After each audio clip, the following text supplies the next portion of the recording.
So today I'm going to braid Rosie, and I'm quickly just going to show you how I cut my yarn. It's kind of a quick standard. If you just wrap it around your arm, I'm doing this quickly just to get a few. This is kind of the length you want your yarn to be. And the tools you're going to need are a sharp pair of scissors, a clip which I just got from Shoppers Drug Marts, a regular person clip, and a pull through which you can find at your tack store, should have them, or at Walmart. Oops, just going to put that through my belt loop there so it's within reach. Oh, I got my sponge. Okay. So when you start, you just want to make sure that Vegas's mane is wet. I've just put water on my sponge. You can always use products like Quick Braid that sort of adds a little stickiness to the mane if you have a hard time.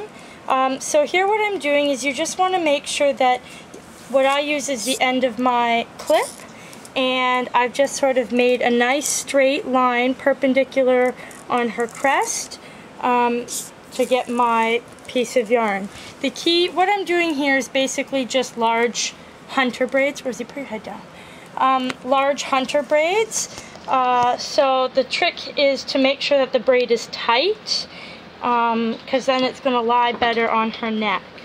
I'm just going to do one here. You got to make sure that every braid is the same number of crossovers down. And by crossovers, when I count all on my right side. So that's one crossover, two crossovers, three. So when I braid the horses for the shows, I usually go anywhere between 10 or 11, just depending on how long their mane is at the time. When I pull their manes, you probably will have to pull Vegas's mane because I know it can get kind of thick, is I just take my hand and hold it on the crest of their neck, and you want about an inch beyond your index finger here. Rosie's is a little bit long, and as you can see, there's a little bit more than an inch. We call this the tail. It's an extra bit that's beyond the knot that you've made at the end of the braid, and you don't want it too long, otherwise that's really hard to hide when you tie the braid up. So you just want to make sure that every braid is the same amount of, you have the same amount of hair. You can just sort of do this by feel. If you have too much, you can just take a little and clip it back and use it for your next braid.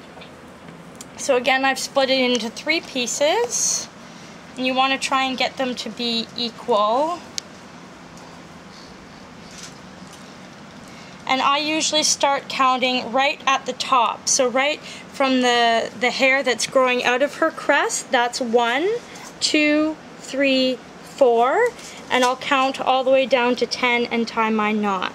When I add my yarn, I take it from my belt loop, so it's sort of half and half, and so then when I can grab it, it's equal lengths each side in my hand, and I put it behind the braid. I convert from my right hand to my left, so I have a piece on the left as well as a piece on the right.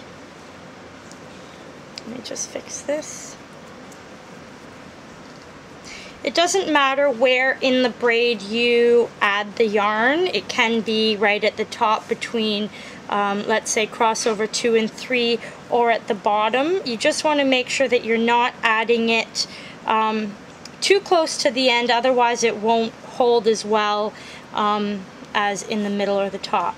Now to do my knot, I want to make sure that all my yarn both pieces of yarn are on one side. It'll depend on if you're left-handed or right-handed, what side you find you end up tying your knots.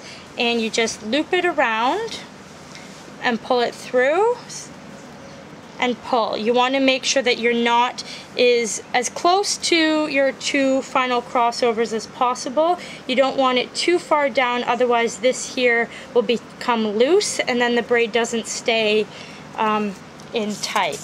So I'll do one more.